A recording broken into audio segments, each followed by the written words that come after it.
बंद करो। दाखिल खारिज का लूट बंद करो। बंद करो, बंद करो। बहेरी 299 केस वापस लेना होगा। लेना होगा, लेना होगा। बहेरी प्रखंड का झूठा मुकदमा 299 वापस लेना होगा। लेना होगा, लेना होगा। इंकलाब जिंदाबाद। जिंदाबाद, जिंदाबाद। बहेरी सीओ होश में आओ। होश में आओ, होश में आओ। बहेरी सीओ होश में आओ। होश में आओ, होश में आओ।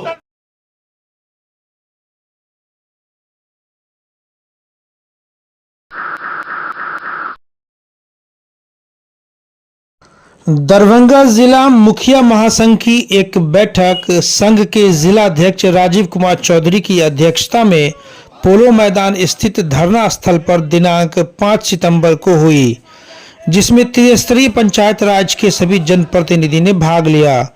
बैठक में बहेरी प्रखंड अध्यक्ष सुरेंद्र नारायण यादव, हायाघाट प्रखंड अध्यक्ष राजकुमार चौधरी, सिंहवाड़ा प्रखंड अध्यक्ष पप्पू चौधरी, सुरेश सिंह, केवटी प्रखंड अध्यक्ष इफ्तिखार अहमद, बहादुरपुर प्रखंड अध्यक्ष श्याम नंदन यादव, विपल चौधरी, मुख्य संरक्षक अहमद अली तमन्ने, दयाराम मुखिया, फेकन कामती, महेश झा, सदर प्रखंड अध्यक्ष हरिभूषण यादव, प्रखंड अध्यक्ष जाले सुशील मिश्रा, रवि रंजन प्रसाद सिंह, मनीगाछी प्रखंड अध्यक्ष अब्दुल मालिक, प्रखंड अध्यक्ष ताड़ी राम आश्रय चौधरी, प्रखंड अध्यक्ष अलीनगर मदन झा, उमाशंकर सिंह, जयराम, अवतार शर्मा आदि उपस्थित थे। बैठक में मुखिया संघ के बहेरी प्रखंड अध्यक्ष सुरेंद्र यादव पर सीओ के द्वारा SC/ST एक्ट मुकदमे में के खिलाफ एवं सरकार के कई जनप्रतिनिधि ने जनता विरोधी निर्णय की भर्त्सना की। वैसे तो यह बैठक कई मांगों को लेकर के की गई थी, लेकिन सबसे महत्वपूर्ण विषय था कि बहेरी मुखिया संघ के जो प्रखंड अध्यक्ष सुरेंद्र यादव पर बहेरी के अंचल अधिकारी द्वारा जो मुकदमा दायर किया गया है उसको लेकर के आवाज उठाना था। आज पहली बार जिला मुखिया संघ के अध्यक्ष राजीव कुमार चौधरी और बहेरी प्रखंड अध्यक्ष मुखिया सुरेंद्र यादव ने हमारे चैनल को इस मुद्दे को लेकर के कई ऐसे सनसनीखेज खुलासे किए हैं। जैसा कि आपको मालूम है कि पिछले कई दिनों से यह मुद्दा पूरे जिला में छाया हुआ था कि आखिर क्या ऐसी बात हो गई कि अंचल अधिकारी बहेरी और मुखिया सुरेंद्र यादव आमने सामने भिड़ गए। तो चलिए एक एक करके इस मुद्दे को लेकर के हर पहलू आपको समझाते हैं, जिस पर अगर जिला प्रशासन उच्च स्तरीय जांच करे तो पूरा मामला दूध का दूध और पानी का पानी हो जाएगा। अब जिला प्रशासन इस मामले की जांच करे तो भ्रष्टाचार के एक बड़े रैकेट का पर्दाफाश भी हो सकता है, जो बयानों से साफ जाहिर हो रहा है। मैं आपको बता दूं कि उस दिन उनके बोर्ड पर सिर्फ लिखा हुआ धनश्री बाला को उससे कोई कास्ट इंगित नहीं होता है कि वह किस कास्ट से बिलोंग करती है। इसलिए जाति सूचक शब्द या जाति का नाम लेना भी वो बिल्कुल बेबुनियाद मनगढ़ंत और उनका बनावटी आरोप है। हुआ यही था कि उन्होंने दाखिल खारिज मामले को लेकर मुझे और मेरे ग्राम के 3-4 लोग और अन्य लोगों को उन्होंने बुलाया था 28 तारीख को। 28 को उन्होंने जब हम लोग गए तो उन्होंने कहा कि हम जाले में हैं दूरभाष पर, आप लोग कल आ जाइए। 29 को जब गए तो फिर वो कार्यालय में नहीं थी। फिर हमने दूरभाष पर संपर्क किया तो उनका मैं जिला मीटिंग में आ गया हूँ। तो हमने कहा मैं क्या करूँ, तो वो बोले कि आप वेट करिए। वेट करते करते उन्होंने 4 बजे कार्यालय में आई और हम लोगों को बुलाई। हम लोग जब गए तो उन्होंने कहा कि ऐसे हाँ बताइए। तो उनका जो था आरोप, जो कागज चाहिए था, सारा डॉक्यूमेंट उनको हमने दिया। उन्होंने सभी डॉक्यूमेंट को दे दिया कर्मचारी और अमीन को कि भाई देख लो, इनसे बात कर लो। उन लोगों ने बाहर आकर के हम कहा मुखिया जी सब लोग हैं, सबको मिला जुला के हमको 2 लाख रुपया दिलवा दीजिए। हम कहे ये संभव नहीं है, इसका हम विरोधी है। चूंकि इसी कार्यालय में 8 दिन पहले हमने एक आदमी जो चानो देवी का पुत्र संतोष यादव, ग्राम शिहोल, प्रखंड बिरोल, उनका वापस करवाए थे इसी जगह पे। मैं ये काम सब नहीं करता हूँ। फिर किनसे वापस करवाए थे, किनसे? यतीश नाम का कर्मचारी था और सीओ के सामने में। अच्छा, यतीश कुमार नाम का कर्मचारी था। जहाँ पे आपने वापस करवाया वहाँ पे कुछ CCTV कैमरास वगैरह लगी हुई है? कैमरा नहीं क्या, मैं उप प्रमुख के चैम्बर में और आपके मीडिया के साथ ही आशुतोष झा थे, उनके सामने में हुआ है। आप मेरे पीछे में भी उनसे दूरभाष पर भी संपर्क करके जानकारी हासिल कर सकते हैं। मैं आपको बता दूं, उसके बाद वो लोग फिर अंदर ले गए सीओ साहब के पास। सीओ साहब उसके बाद बोलने लगे कि जो है सो इसमें ये शपथ पत्र जो दिया है, कल ये आवेदन दिया था राजेश श्याम यादव, आज शपथ पत्र दे रहा है, आज आपके साथ बैठा हुआ है। हम कहले मैम कोई भी मुकदमा आज करता है आपस में समझा कर जाके कोर्ट में 16 कर लेता है, आप उससे 16 करने से मना नहीं कर सकते हैं, ये इसका अधिकार है। उसने 16 कर लिया, आपको शपथ पत्र दे दिया। उन्होंने शपथ पत्र मांगा कर्मचारी से और ऐसे ऐसे उल्टा करके उन्होंने कहा कि शपथ पत्र तो 100 रुपया में बिकता है। हम कहले आप उसको ठीक से पढ़ा नहीं मैम, उसको देखिए ये एग्जीक्यूटिव मजिस्ट्रेट का शपथ पत्र है और आपके आरओ राजस्व पदाधिकारी के सलाह पर इन्होंने दिया है, उन्होंने सलाह दिया था जिस पर इन्होंने दिया है, इसको आप पढ़िए। उन्होंने सीधा उसको डांटना शुरू किया। हमने जब हस्तक्षेप किया कि आप बुलाए थे इनको, डांटिए नहीं, तो वो मुझको जो है सो धक्का मुक्की, डांटने फटने, धक्का मुक्की तो नहीं, डांट फटकार करे, निकलिए, निकालो, अंचल गाटो कहे बोले निकालो इनको यहाँ से। और यही बात होते होते हम लोग निकल गए, वो भी निकल गए और वो हमको धौंस दिखाने लगे, हम अंचल अधिकारी हैं। तो मैंने भी कहा कि मैं भी जनप्रतिनिधि हूँ और 20 साल से हूँ, कोई आज से नहीं हूँ, इसलिए आप इस तरह से नहीं बोलिए, आप जनता का सम्मान करना सीखिए। सरकार आपको निर्देश देती है कि जनता का सम्मान करिए, उनकी बातों को सुनिए, निर्णय आपको जो कानून कहता है वो हिसाब से लीजिए, लेकिन आप इस तरह से नहीं बोलिए।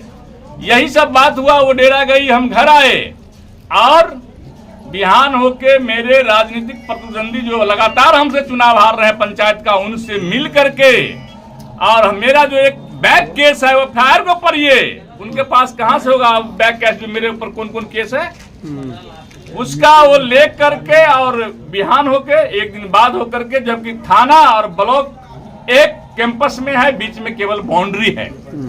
अगर कुछ घटना होती ऐसा तो थाना को तुरंत बुला सकती थी, जो उन्होंने नहीं बुलाया और बिहान होके मेरे राजनीतिक प्रतिनिधि से साथ मिल करके साजिश रच करके और बिहान होकर के एक अगले दिन झूठा मुकदमा मनगढ़ंत बेबुनियाद फर्जी तरीके से दायर कर दिया, ताकि इस प्रखंड में उनको कोई कहने वाला नहीं था। मैं बार बार टोकता था क्योंकि वह अपने आवास से कार्यालय को संचालित करती थी। मैंने कई दिन दूरभाष पर डीएसएलआर साहब को कहा कि आपके सीओ केवल आवास से कार्यालय चलाती है, जनता यहाँ आकर के उनसे मिलने के लिए मायूस होकर लौट जाता है, आप उनसे बात करिए। और जब यह फोन करते थे तो हमको वो बताते थे कि आप काहे डीएसएलआर को फोन कर दिए, आप ऊपर काहे फोन कर दिए।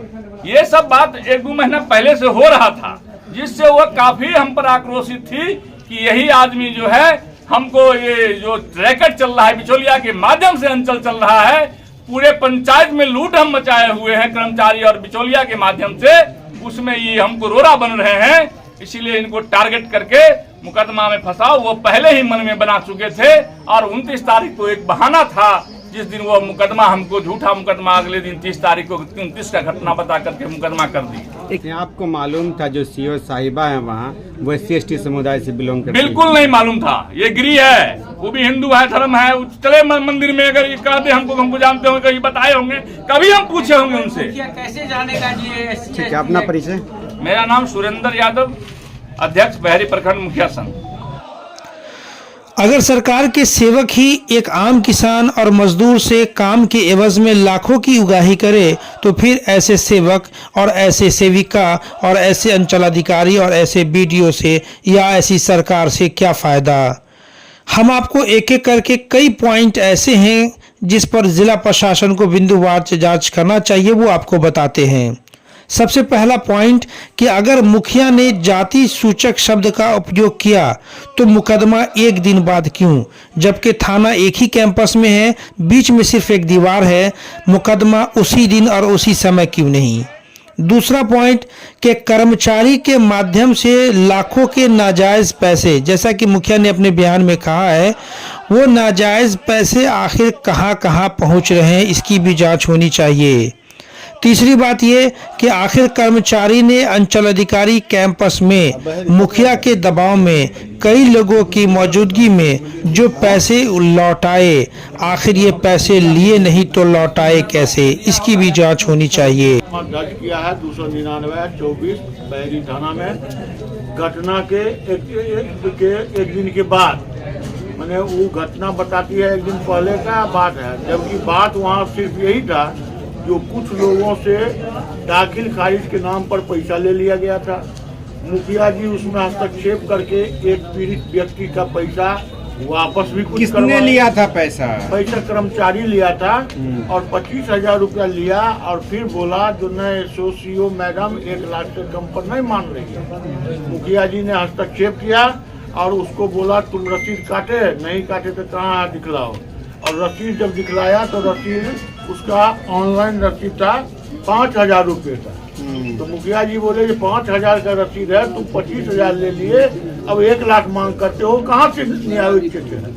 तो तत्काल जब उस पर कर्मचारी को लगा जब हम फंस जाएंगे तो 2500 रुपया पब्लिकली वापस किया, बोला और हम बाद में देंगे। इसका कोई साक्ष्य प्रमाण है जो बता रहे हैं आप? हाँ, वहाँ का जितना पब्लिक है सब साक्ष्य है। आपके मीडिया के साथ वहाँ के आपके मीडिया के साथी सहारा इंडिया के पत्रकार थे, वो भी साक्ष्य है। आशुतोष झा नाम है और बहुत लोग वहाँ पर हैं। तो वो वापस किया और उसके बाद जब ये हुआ तब बहुत सारे वहाँ जो पीड़ित लोग थे वो कहने लगे हमसे 40,000 ले लिया है, हमसे 50,000 ले लिया है, हमारा काम नहीं करता है तो हमारा काम नहीं करता है। तब मुखिया जी ने सीओ साहिबा को कहा कि मैडम देखिए ये सब का निदान करवाइए या नहीं तो इस सब को पैसा वापस, काम नहीं हुआ तो पैसा वापस करवाइए। सीओ को लगा कि अब सबसे पैसा हमको वापस करना पड़ेगा।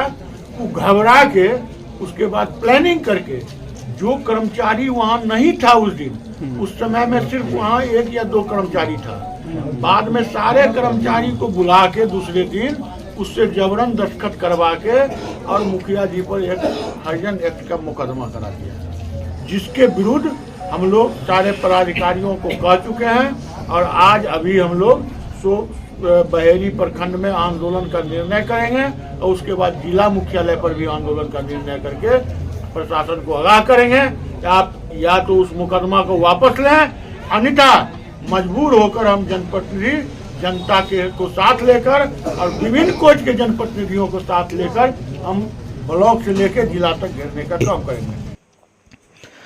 अब एक सवाल उठता है कि मुखिया बनना या जनप्रतिनिधि बनना गलत है क्या? सुरेंद्र यादव ने तो सिर्फ जनता के हक और अधिकार की ही बात की थी। जनता के नाजायज पैसे को जो कर्मचारी के द्वारा लिया जा रहा था, बस उसी मुद्दे को तो आवाज उठाई थी। तो क्या यह आवाज उठाना गलत है?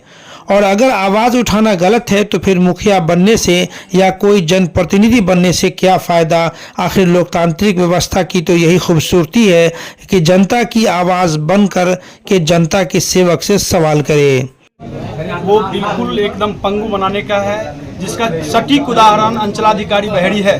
बहेड़ी अंचलाधिकारी वो एक अंचलाधिकारी है, ना कि कोई जात है। और कोई भी पद बिहार में कोई जात की नहीं होती है, कोई स्त्री और पुरुष का नहीं होता है, वो बिल्कुल वो पद होता है। और अंचलाधिकारी SC ST विरोधी है। मैं इस बात का ज्वलंत उदाहरण दे रहा हूँ, जो इससे पहले कोई नहीं जानता था किस जात का है। मैं समझता था कि ये तो लाला जी होंगे, लेकिन मैं जात पात से कभी कोई भेदभाव बहेड़ी में कोई जनप्रतिनिधि नहीं करता है। उसको जनप्रतिनिधि को यह बात पता है, जो सभी समुदाय को सम्मान करने के बाद मैं मुखिया बनता हूँ और SC ST या चाहे पिछड़े वर्ग है सभी का वोट लेके बनता हूँ। इसलिए वो किसी SC ST का विरोधी नहीं हो सकता है जनप्रतिनिधि। और एक मनगढ़ंत मुकदमा करके, वो झूठा मुकदमा करके सभी जनप्रतिनिधि को धमकाने का नियत बना लिया है। मैं इस आंदोलन के माध्यम से, अगर वो नहीं मानती है, अगर वो झूठा मुकदमा पर अगर कोई समझौता नहीं करती है, वापस नहीं लेती है, तो हम लोग चरणबद्ध आंदोलन करेंगे। इसके लिए मुझे हम लोगों को जो करना पड़े, और बहेड़ी शुरुआत बहेड़ी का अंचल से ही होगा। परिचय मुखिया संघ प्रवक्ता बहेड़ी। इस प्रकरण से तो एक बात साफ जाहिर हो गया है कि सिर्फ SC ST मुकदमे की बात ही नहीं, बल्कि लाखों रुपए के भ्रष्टाचार का भी मामला है, क्योंकि इसके कई प्रमाण भी सामने आ रहे हैं। अब देखना है कि इस विवाद का क्या परिणाम सामने आता है। क्या भ्रष्टाचार के एक बड़े रैकेट का खुलासा होता है, या कई मामलों की तरह इसे भी लिपापोती करके समाप्त कर दिया जाएगा। Bureau report, Darbhanga.